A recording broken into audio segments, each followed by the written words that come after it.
Envie agora suas dúvidas para o e-mail tatiana.r.m@uol.com.br tatiana.r.m@uol.com.br e a doutora Tatiana irá esclarecer pessoalmente e detalhadamente todas as suas dúvidas.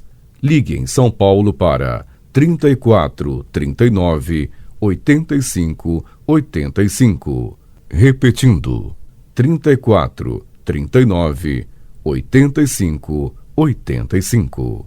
Olá, queridos ouvintes. Estamos com mais um programa Leis do Sucesso e a gente vai falar um pouquinho de reabertura, como é que vai funcionar, os postos vão reabrir, o que a gente pode esperar.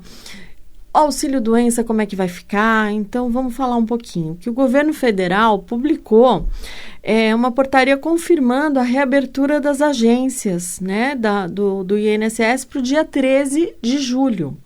E a portaria prevê diversas restrições ao atendimento dos segurados nos postos, que deverá ser retomado aos poucos.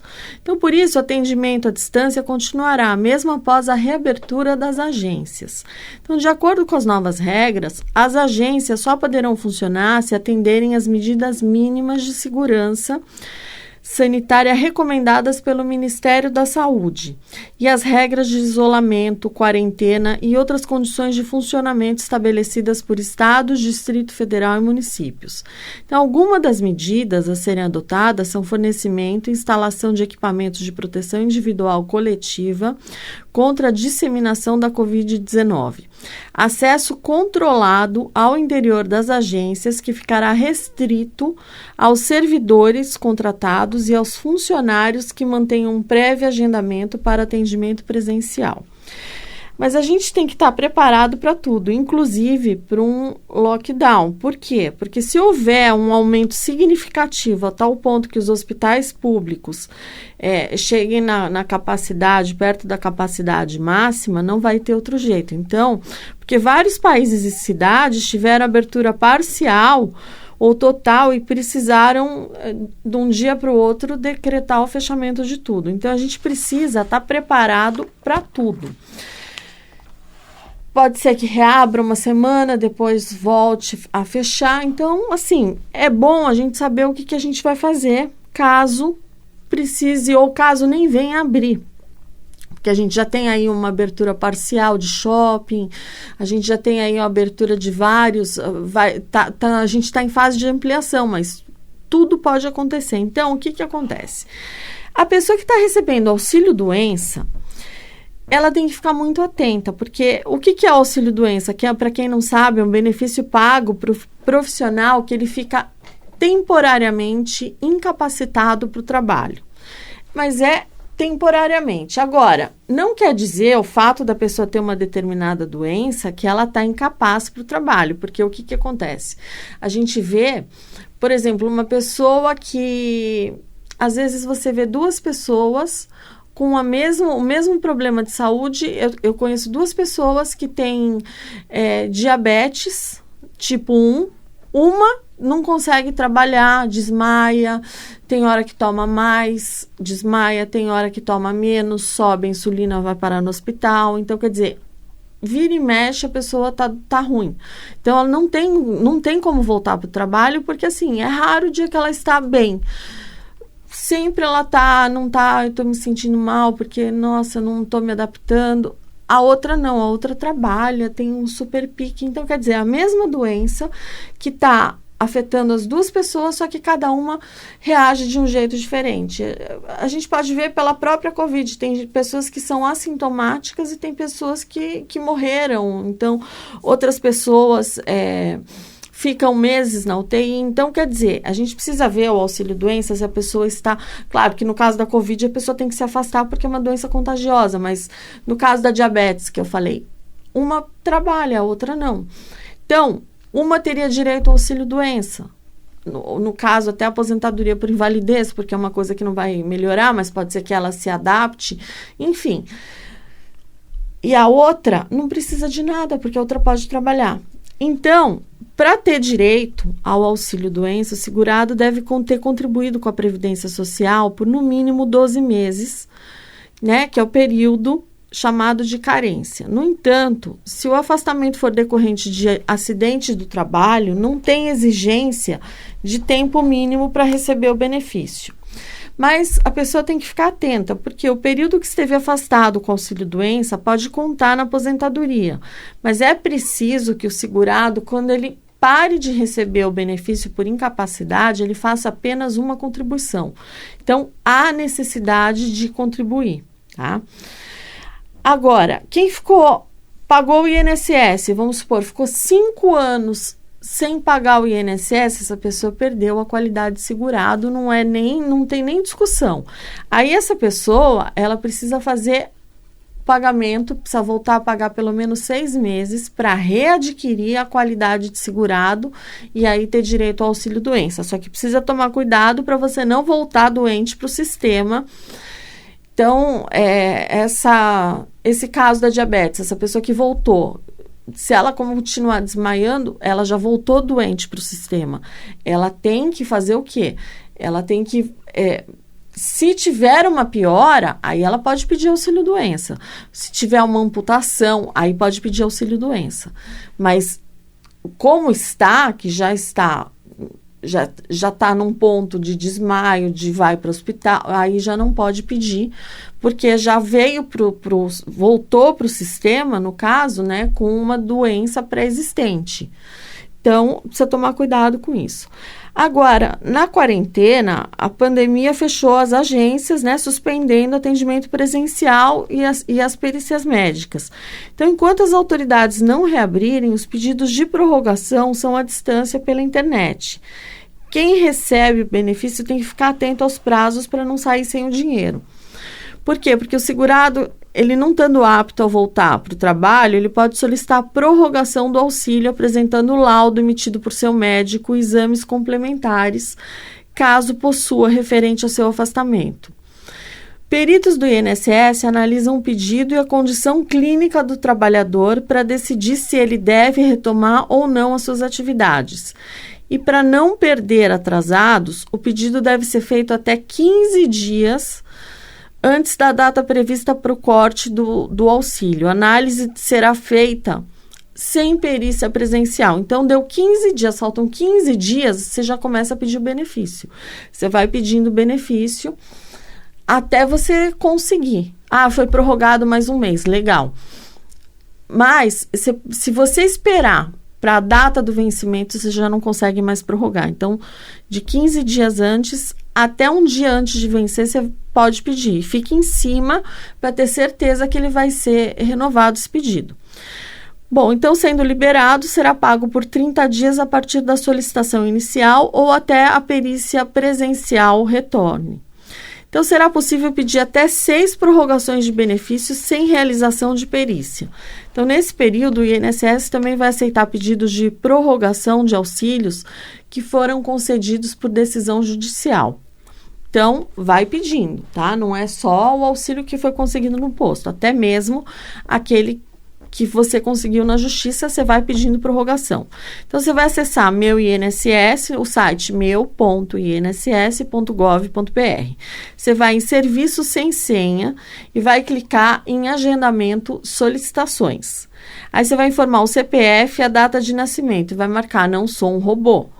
Você vai clicar em Novo Requerimento no canto inferior à direita da tela, aí você vai localizar lá, benefício por incapacidade, vai clicar na seta. Aí você vai clicar em pedido de prorrogação com documento médico e depois em avançar. E aí você vai conferir as informações e corrigir se houver necessidade. Você vai clicar em avançar e atender ao que for pedido pelo site. Vai informar o CEP e clicar em consultar. E você vai selecionar a agência de sua preferência e clicar em avançar. Então, o segurado pode clicar em agendamento de solicitações para confirmar o status da análise. Então, esse é o primeiro item da seção do serviço sem senha em destaque na tela que aparece para o usuário que entra no site. Também é possível acompanhar pela central telefônica 135, que funciona de segunda a sábado, das 7 às 22 horas. mas você vai ter que anexar o atestado médico. Porque o atestado médico ele pode ser digitalizado ou pode ser fotografado e deverá ser legível, sem rasuras, e deverá conter as seguintes informações: assinatura e carimbo do médico com registro do CRM, que é o Conselho Regional de Medicina, informações sobre a doença, respectiva numeração da CID, que é a Classificação Internacional de Doenças, e o prazo estimado do repouso necessário. Tá? Então, esses trabalhadores que estão recebendo auxílio-doença, eles conseguem prorrogar o pagamento de benefícios sem serem avaliados pela perícia médica presencial, enquanto as agências do INSS continuarem fechadas por conta da Covid-19.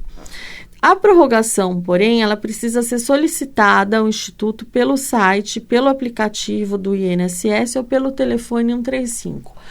Eu não mexo em site, não tem problema, liga no 135.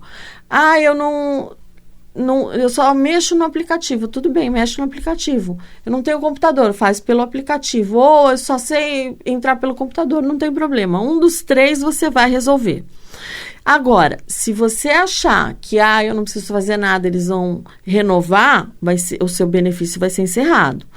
Então, o segurado que não tiver condições de voltar ao trabalho e pedir a prorrogação do auxílio vai receber R$ 1.045, mesmo que ele tenha direito a um valor maior. E o pedido de prorrogação você tem que solicitar nos últimos 15 dias do afastamento.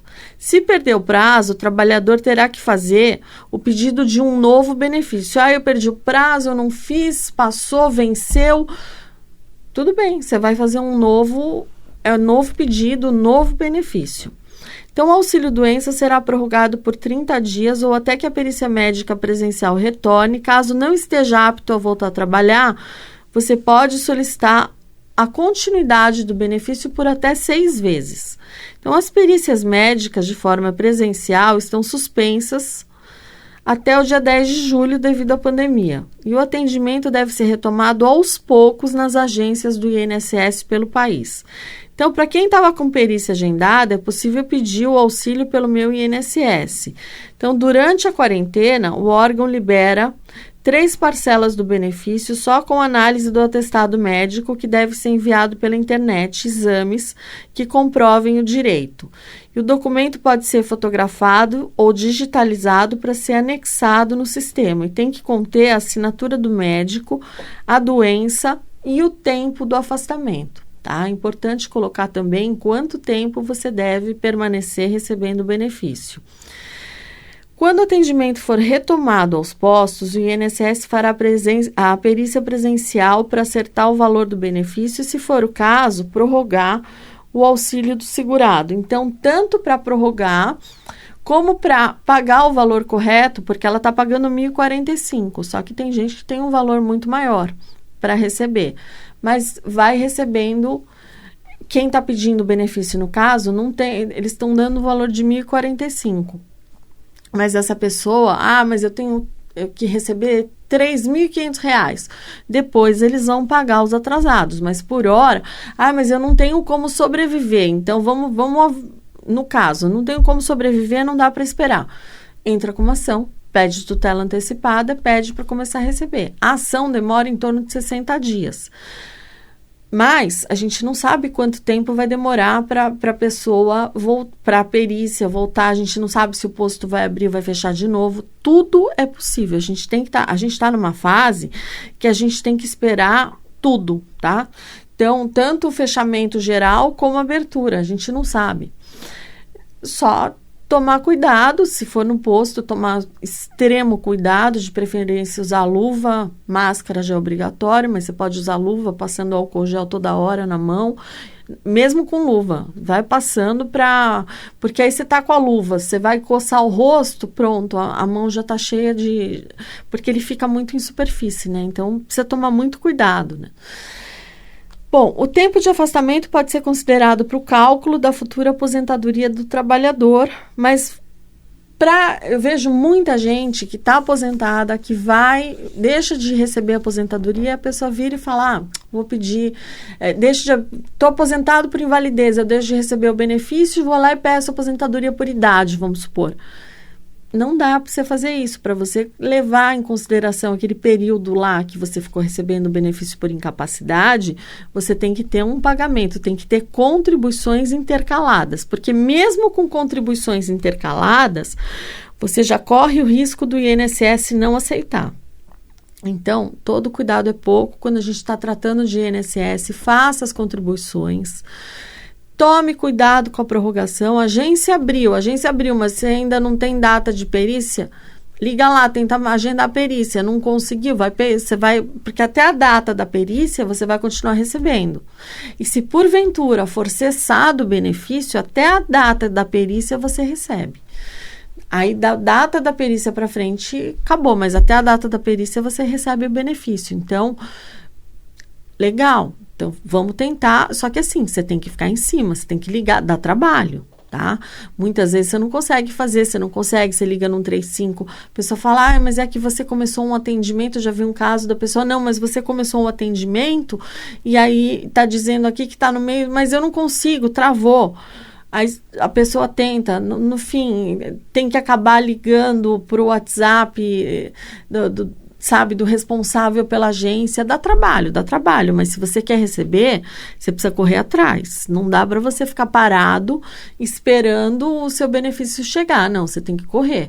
Então, fique em cima, ligue várias vezes, você tem que bater o pé. E se depois da perícia, por um acaso, você fez a perícia, aí você tomou um não, tá? A perícia lá, falaram que não, que você não tem direito. Entre com ação judicial. Porque se todo mundo que levar um não se conformar, por isso que a gente tem tanto não. Porque tem muita gente que se conforma e fala, bom, tudo bem, o INSS falou que não, vou voltar a trabalhar. Só que se você está doente, você tem que você tem que correr atrás dos seus direitos. Entre com uma ação, procure um advogado. Nesse caso, é bom você entrar com uma ação com um advogado, por quê? Porque se você... Primeiro, a petição inicial ela é muito forte, então você já vai fazer os quesitos, você já vai direcionar, porque aí tem o perito, ele tem que responder os quesitos que o advogado apresenta, porque o fórum vai apresentar geral, mas aí o advogado vai direcionar, vai apresentar os quesitos para o perito responder, ele pode impugnar o laudo do perito se ele não gostar, às vezes pode até pedir uma nova perícia, mas aí no caso, se pedir uma nova perícia, a parte tem que pagar R$200, que é o valor da perícia. Porque normalmente o fórum agora só está pagando uma perícia. Então, a gente vê qual que é a mais importante. Mas se tiver várias, você pode pagar a perícia, não tem problema. Que é a pessoa de confiança do juiz. Você pede outra perícia e fala, não, a parte paga, mas é importante fazer essa prova. Aí você... entra, porque assim, na justiça, aquele perito, ele é especialista na área. Não adianta você entrar no INSS, você tá com problema de ortopedia, você tá todo com a coluna toda com problema, bico de papagaio, você tá com uma série de problemas e quem vai te examinar é um ginecologista ou um pediatra. Quer dizer, não adianta, né? Não resolve. Você tem que ter alguém da especialidade, porque se você está com problema de coluna, vai ser o quê? Um ortopedista que vai tratar, que vai ver, que vai saber o que é melhor, o que não é, entendeu? Então, tem que tomar todo o cuidado possível. Se está com problema de coração, cardiologista, sabe? Então, você precisa ter alguns cuidados. E na perícia do INSS, não. Na perícia do INSS é geral. Não tem essa. O perito é perito. Não importa. Tanto que ele fica lá, ele atende de tal hora a tal hora. E ele vai lá e, entendeu? Aí ele fala, nem acho que é tanto. Isso aí tá bom. Sabe? Ele não é especialista. Agora, quando você trata com especialista, é diferente. E na perícia, ele não vai dizer se está correto, como é que é, se o médico está dando um tratamento exato. Ele está lá para conferir, tá? Então, ele está lá só para ver se você está doente ou não. Ele não vai se meter com tratamento, ele tem que saber o que você está tomando, porque muitas vezes não é a doença que torna a pessoa incapaz para o trabalho, é o remédio que a pessoa toma.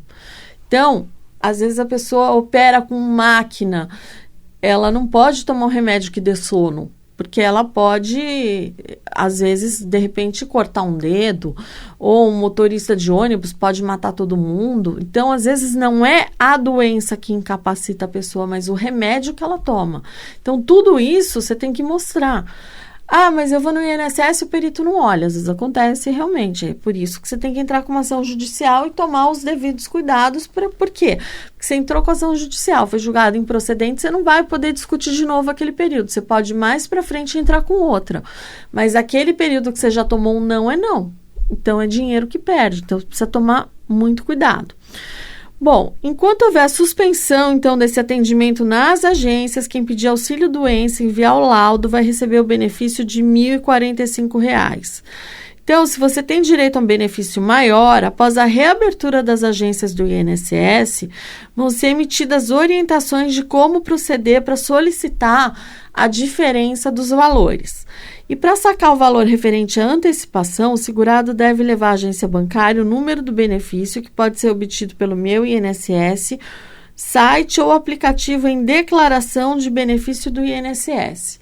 Para você pegar o cartãozinho, tudo mais, você que está começando a receber o benefício, você tem que ir na agência, levar todos os seus documentos, o número do benefício e às vezes certidão de nascimento, dependendo do nome, se tem problema, um documento, assim, recente, não adianta você levar de quando você era criança, uma pessoa que está com 40 anos levar o RG de quando era criança, aí não vai passar, tá? Tem que ser uma foto recente e tudo mais para verem que é você.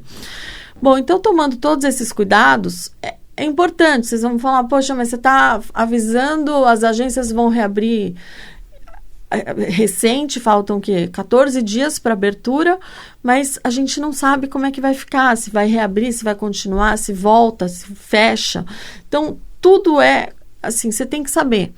Então, peça, vá atrás do seu benefício. Se o INSS falar não, bata o pé. Entre com ação se for preciso, porque se você não correr atrás dos seus direitos, ninguém vai correr por você. E vou deixar aqui o meu canal no YouTube, Tatiana Ragosta. É só você entrar lá no canal que você vai acompanhar os programas aqui da rádio. Você pode entrar também no Instagram, Leis do Sucesso, que vai ter algumas dicas. Lá eu vou começar a colocar algumas dicas toda semana para vocês. E tem o Facebook Leis do Sucesso, onde os programas estão lá. Além do YouTube, a gente coloca também no Leis do Sucesso. Então, essas são as minhas dicas de hoje. Eu vou me despedindo de vocês. Fiquem com Deus e até o próximo Leis do Sucesso. Envie agora suas dúvidas para o e-mail tatiana.r.m@uol.com.br tatiana.r.m@uol.com.br E a doutora Tatiana irá esclarecer pessoalmente e detalhadamente todas as suas dúvidas. Ligue em São Paulo para 34 39 85 85. Repetindo, 34 39 85 85.